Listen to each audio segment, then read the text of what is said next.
If my husband had cheated with literally anyone else, I might have tried to work through it, but the person he chose had trusted me, hugged me, and slept under my roof. My name is Allison, I'm 44, and until this spring I thought my life was painfully normal in the safest possible way. I wasn't unhappy. I wasn't especially happy either. I had what people call a good life, which mostly meant predictable routines and problems small enough to solve with grocery lists and calendar reminders. My husband, Gregory, and I had been married 21 years. We met when I was 22 and working part-time at a bookstore while finishing my library science degree. He was quiet, serious, already working full-time at the city water facility. He didn't sweep me off my feet, he just showed up consistently, remembered things I said, and made me feel like I could relax instead of perform. At 22, that felt like stability.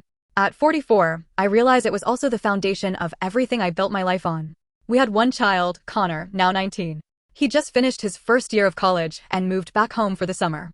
Connor has always been the kind of kid teachers describe as easy.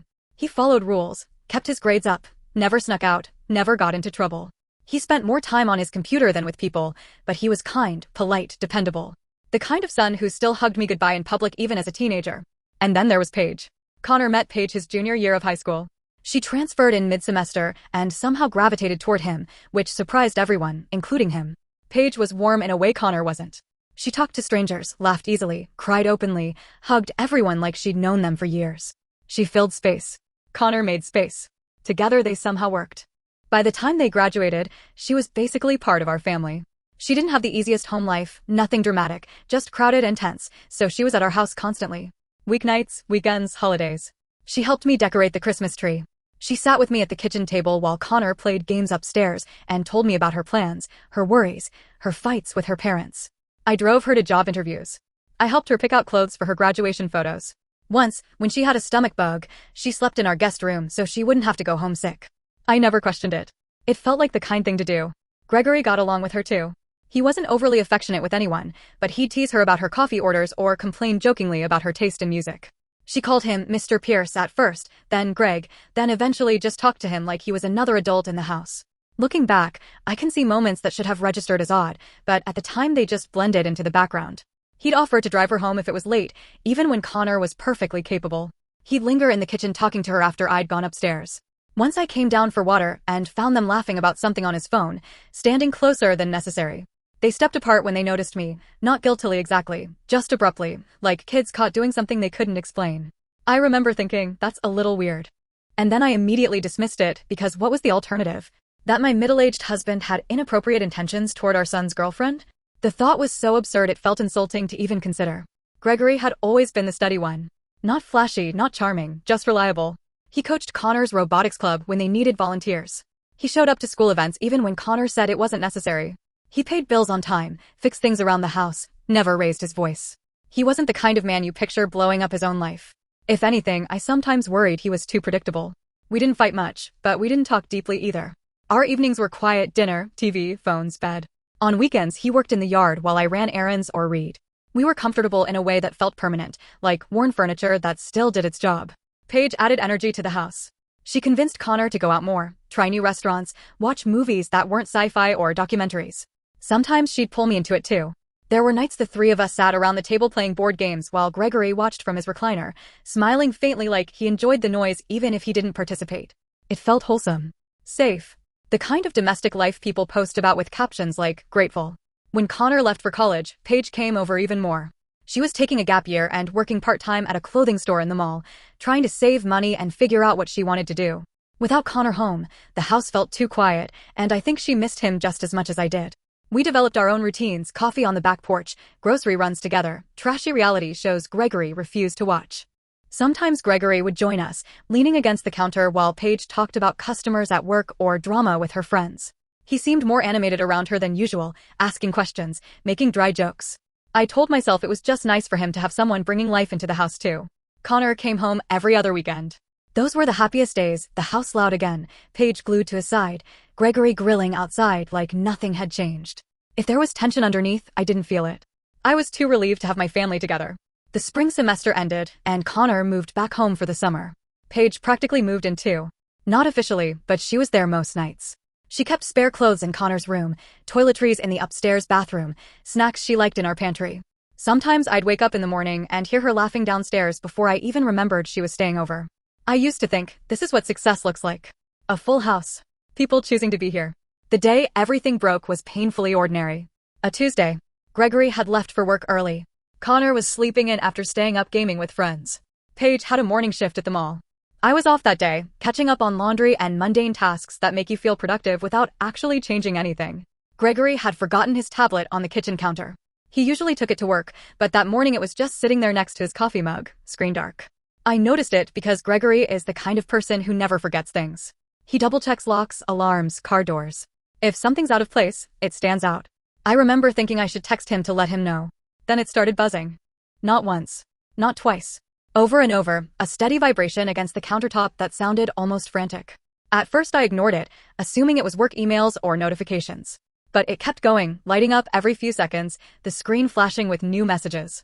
Eventually, curiosity beat politeness. What if it was urgent? What if something had happened at work? Gregory dealt with city infrastructure. Emergencies weren't impossible. I picked it up. The lock screen was already open. Gregory never bothered with passwords at home. The name at the top was Paige. For a split second, I relaxed. Of course. She probably needed something or was asking if Connor was awake. Then I saw the preview text. Not words you send your boyfriend's mother's husband. Not words you send anyone you see at family dinners.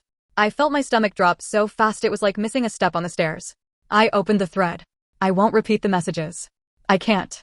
Even thinking about them makes my skin crawl. There was nothing vague or flirty about them. They were explicit, casual in a way that suggested this wasn't new, like they'd been speaking this language for a long time. Then I saw the photos. Selfies taken inside my house. In our upstairs bathroom. On the edge of the guest bed. One angled toward the mirror where I could clearly see my own robe hanging on the hook behind her. My hands started shaking so badly I had to sit down on the kitchen floor. It didn't feel real. It felt like I'd picked up someone else's device, stepped into someone else's nightmare by mistake. I kept waiting for my brain to correct itself. For context to appear. For a logical explanation to snap into place. Instead, I scrolled up. And up. And up. Weeks of messages. Months, maybe. Planning around schedules. Talking about when I'd be at work, when Connor would be out, when the house would be empty. Casual references to last time and next time. Jokes about close calls. Complaints about waiting. At one point Gregory wrote something that made my chest physically hurt to read, a line so matter-of-fact it sounded like ordering takeout. I stared at that sentence for a long time. Long enough for the words to stop looking like language. Somewhere upstairs Connor shifted in his bed, the floor creaking softly. The normal sound of my son existing in the house while I held proof that his father had been betraying him under the same roof. I don't remember deciding to call Gregory. My fingers just moved. When he answered, I couldn't even form a complete sentence at first. My throat felt tight, like I'd swallowed something sharp.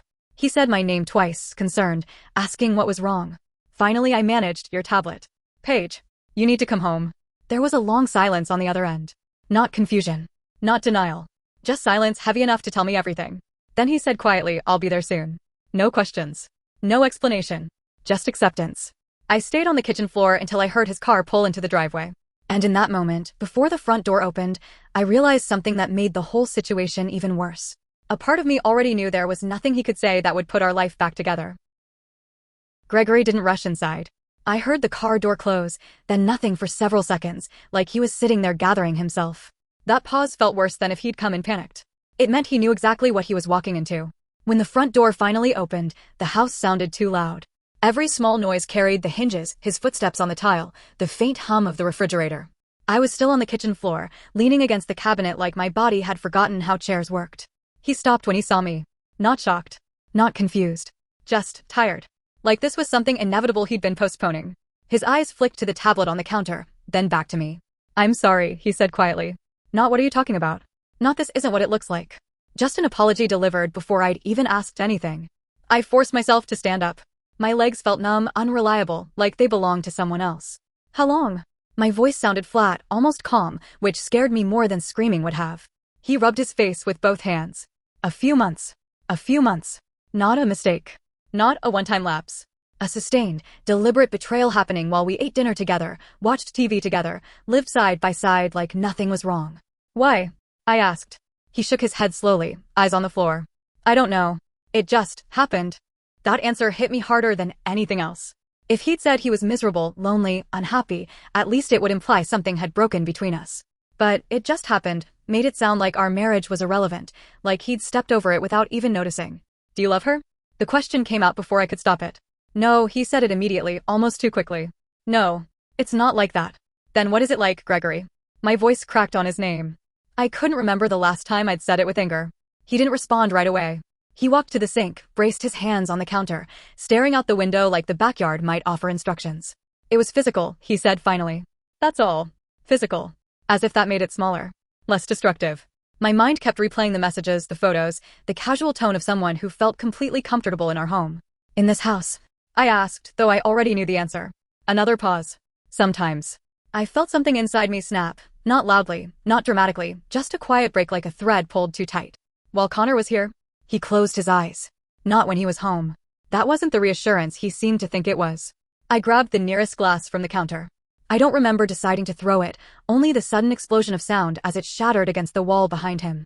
Water splashed down the paint, dripping onto the floor in uneven lines. He didn't flinch. Didn't step back. He just stood there, shoulders slumped, accepting it. Did you think about him at all? I asked, my voice shaking now. Your son. Did you think about Connor when you were doing this? He hesitated. That hesitation was the worst part, worse than any answer. Finally, he said quietly, I tried not to. I made a sound I didn't recognize, something between a laugh and a sob. Tried not to. Like Connor was an inconvenience to be set aside, so he could enjoy himself. You tried not to, I repeated. Jesus Christ. He turned to face me fully, eyes red now. I never meant to hurt anyone. The phrase felt absurd in the air between us, like a line from a script no one believed. You slept with your son's girlfriend in our house, I said slowly. Who exactly did you think was going to be unaffected? He didn't answer. There was no answer that wouldn't sound ridiculous. I was going to end it, he added weakly. I knew it couldn't continue. When? I shot back. After another week? Another month? When she left for school. When Connor found out on his own. He opened his mouth, then closed it again. The silence said everything. The worst part wasn't that he looked like a monster. It was that he looked like Gregory, the same man who mowed the lawn every Saturday, who reminded me to take my vitamins, who fixed the leaky faucet last month. There was no visible sign of the person who could do this. Just the familiar face rearranged into something hollow. Upstairs, a floorboard creaked. Connor shifting in his sleep. We both froze. The reality of telling him settled over the kitchen like a physical weight. Gregory looked toward the ceiling, panic finally breaking through his numbness. He can't find out like this, he whispered. I almost laughed again. Like there was a version of this that wouldn't destroy him. How exactly do you think he should find out? I asked. Over dinner? In a group text? He shook his head helplessly. I don't know. That was the most honest thing he'd said. A notification chimed from the tablet. We both glanced at it automatically. Paige's name lit up the screen again, another message appearing like nothing had changed. Something inside my chest twisted violently. She didn't know yet. She was still living in the version of reality where this was a secret, a game, something exciting instead of catastrophic. Does she think you're at work right now? I asked. He nodded faintly. The casualness of it, her texting him while standing behind a mall counter or sitting in a break room, completely unconcerned, made me feel sick. This wasn't just something that happened once. It had become normal for them. Does she care about him at all? I asked quietly, meaning Connor. Gregory swallowed. She says she does. Says. Present tense. Like he'd had recent conversations about it. I walked past him to the table and pulled out a chair, finally needing something solid under me. My hands were trembling uncontrollably now that the initial shock was wearing off. You need to leave, I said. He stared at me. What? I can't look at you right now. I can't think with you here. My voice sounded thin, stretched.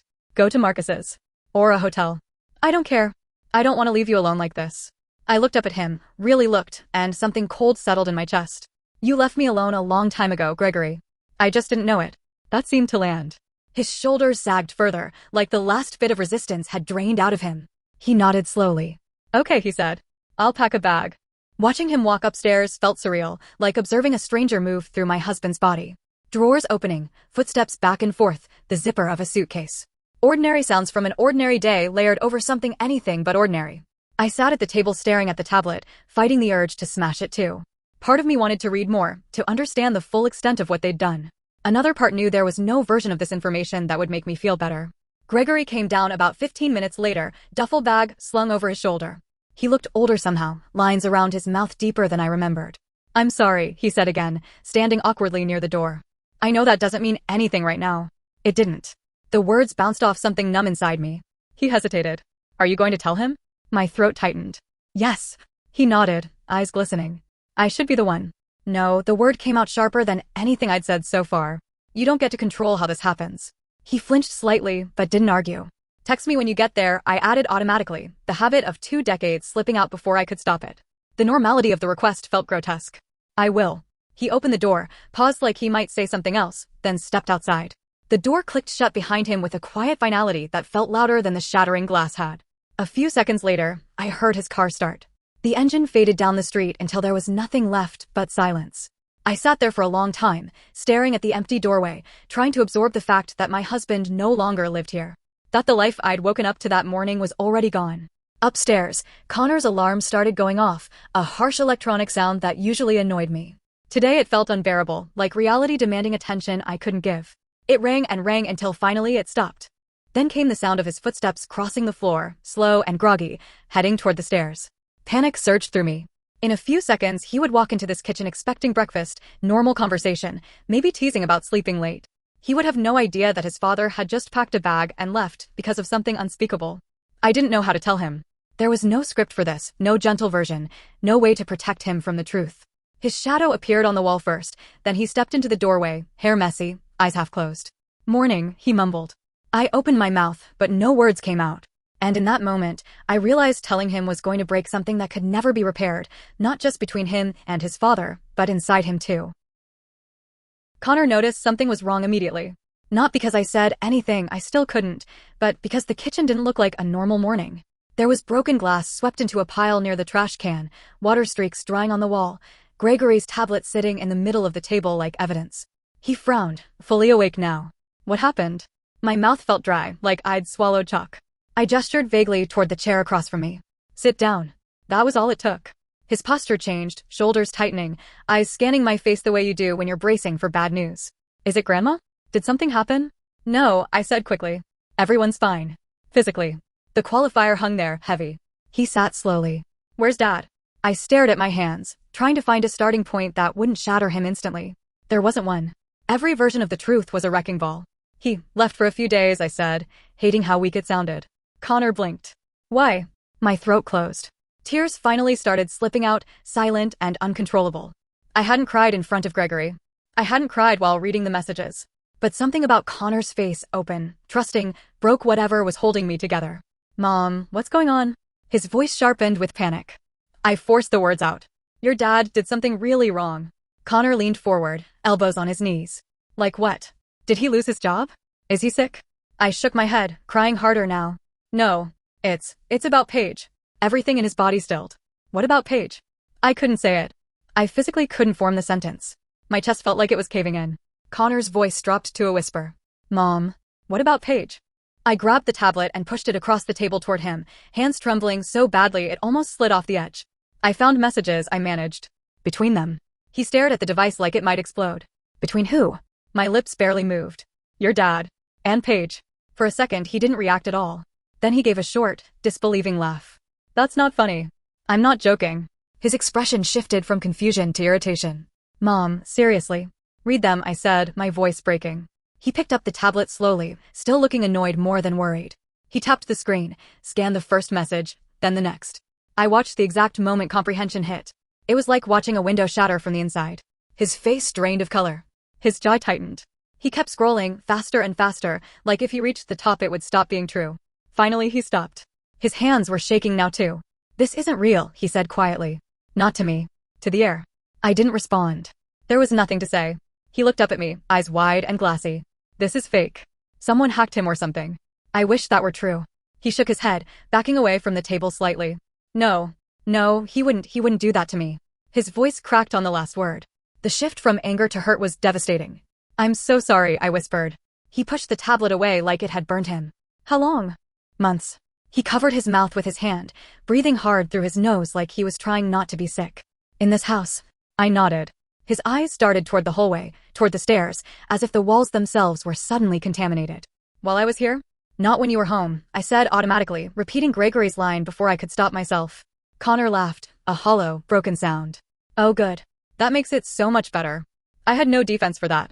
He stood up so abruptly the chair scraped loudly against the floor. For a moment I thought he might start yelling, throwing things, anything explosive. Instead he just stood there, arms hanging at his sides, staring at nothing. Then he said quietly, "I need to get out of here." "Connor."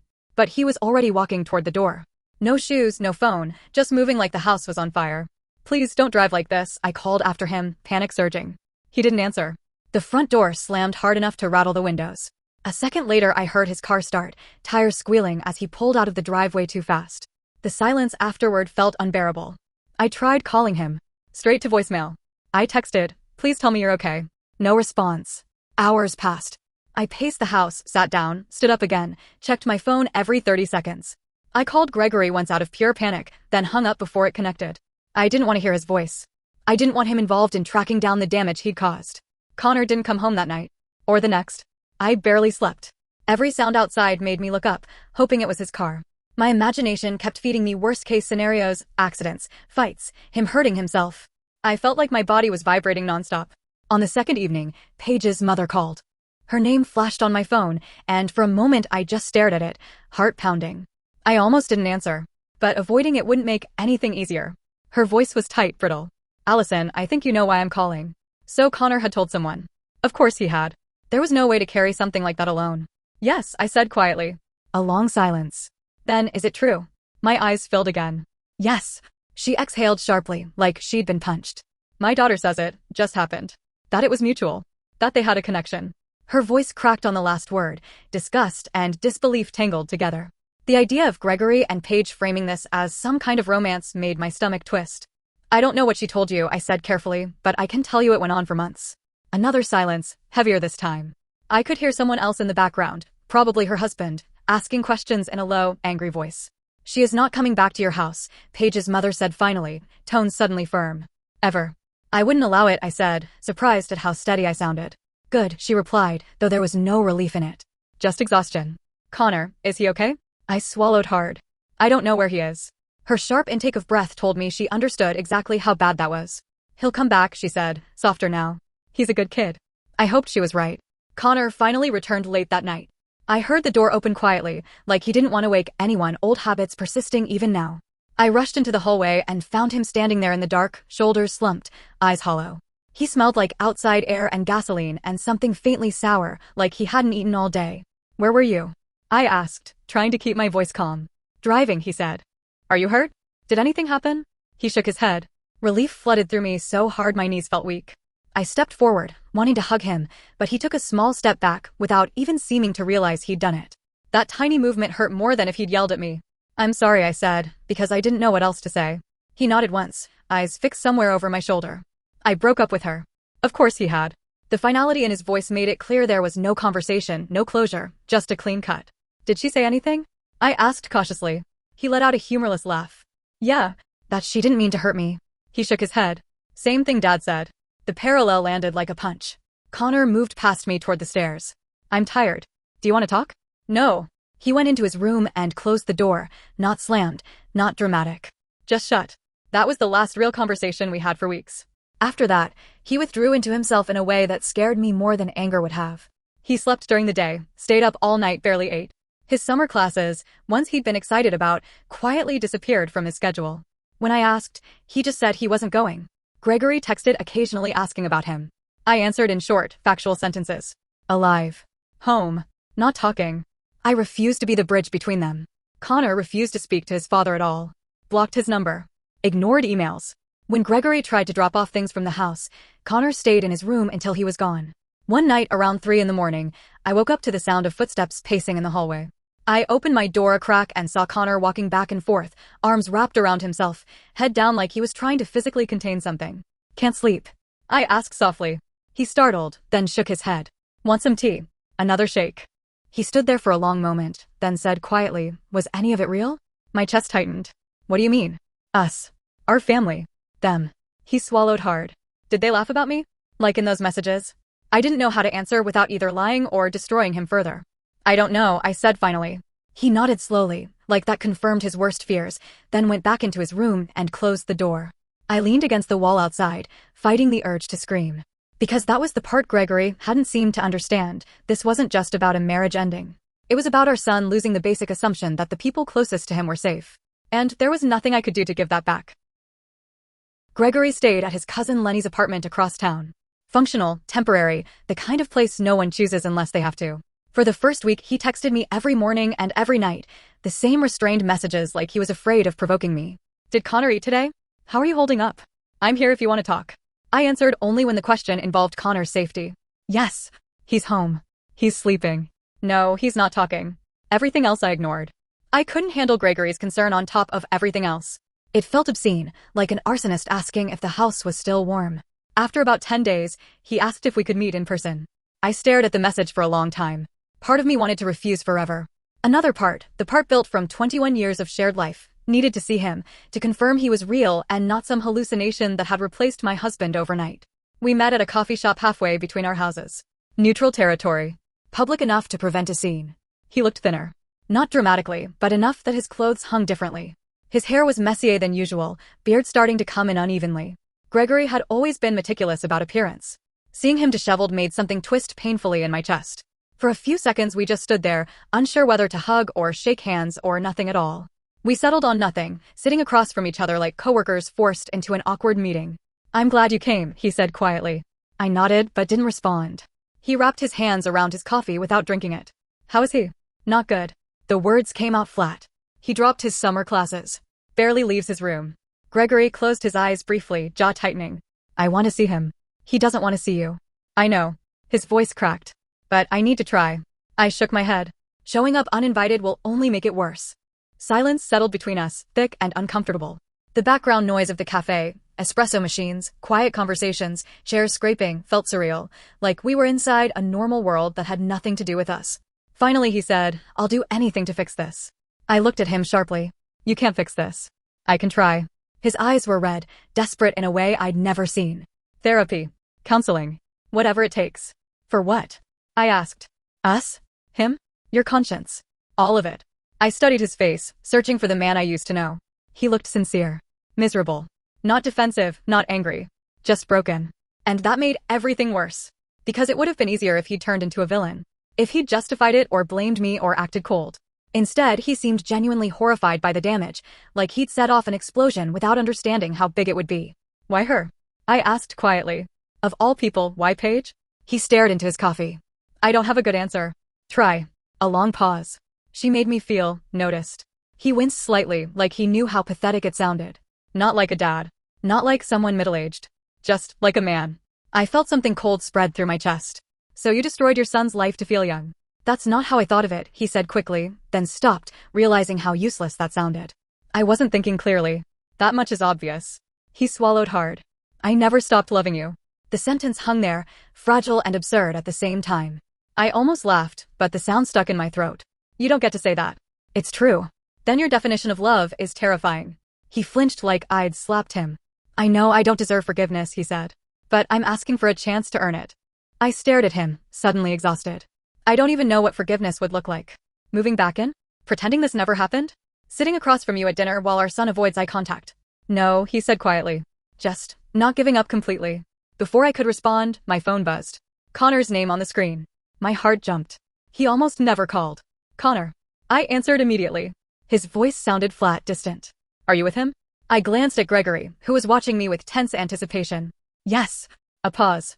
"Then, tell him not to come to the house." Gregory's shoulders sagged as if he'd heard the words through the phone. "He hasn't," I said gently. "He won't unless you want him to." Another silence. I could hear traffic in the background on Connor's end. He wasn't home. "Where are you?" I asked. "Out." "Are you safe?" "Yeah." A beat. Then, quieter. "I just don't want to see him." "I understand." He hesitated, like there was something else he wanted to say but couldn't quite force out. Finally, he just said, "Bye," and hung up. I lowered the phone slowly. Gregory didn't ask what Connor had said. He didn't need to. The answer was written all over my face. "I should go," he said after a moment, voice dull. Something unexpected surged up in me, not forgiveness, not love, but grief. 21 years of shared history condensed into a stranger sitting across from me, asking permission to exist. "Gregory," I said before I could stop myself. He looked up, hope flickering painfully in his eyes. "I don't know what to do," I admitted. The honesty seemed to hit him harder than anger would have. He nodded slowly. "Neither do I." We sat there for another minute, two people who used to share everything now unable to bridge even basic conversation. Finally he stood, gave me a small, broken nod, and walked out without looking back. I watched him through the window until he disappeared into the parking lot. When I got home, the house was quiet except for the hum of the air conditioner. Connor's door was closed. A plate from lunch sat untouched on the counter. Everything looked normal if you didn't know what had happened. The same furniture, the same photos on the wall, the same life frozen in place. I paused in the hallway outside Connor's room, listening. No sound. For a moment I imagined knocking, telling him everything would be okay, that families survive things, that time heals. But I didn't believe any of that myself. Instead, I went to the living room and sat on the couch where Gregory used to fall asleep every night. The indentation in the cushion was still there, a faint physical memory of his absence. My phone buzzed again. A message from Gregory. I meant what I said. I'll wait as long as it takes. I stared at the words until they blurred. Across the hall, Connor's door opened briefly. He stepped out, saw me watching, hesitated like he might say something. For a second I thought he was going to sit down next to me the way he used to when he was younger, lean his head on my shoulder, let me comfort him. Instead, he just grabbed a glass of water from the kitchen and went back into his room without speaking. The door closed softly. And I realized that no matter what I chose, letting Gregory come back or cutting him out forever, there was no version of the future where everything returned to what it had been. Someone would always be missing, emotionally if not physically. The shape of our family had changed in a way that couldn't be reversed. My sister says I'd be insane to even consider reconciliation. My mother says long marriages are worth fighting for. Gregory says he'll do anything. Connor says nothing at all. I keep circling the same question over and over, like if I think about it long enough the answer will appear. If I walk away from Gregory, I lose the partner I built my entire adult life with. If I take him back, I risk losing my son's trust forever, maybe even losing him completely. And I don't know which loss I'm supposed to survive. So now I'm sitting here in a house that still looks like a family home, trying to decide whether holding on is strength or just fear of being alone. Because the truth is, I can't tell anymore whether trying to fix this would be an act of forgiveness, or just another betrayal.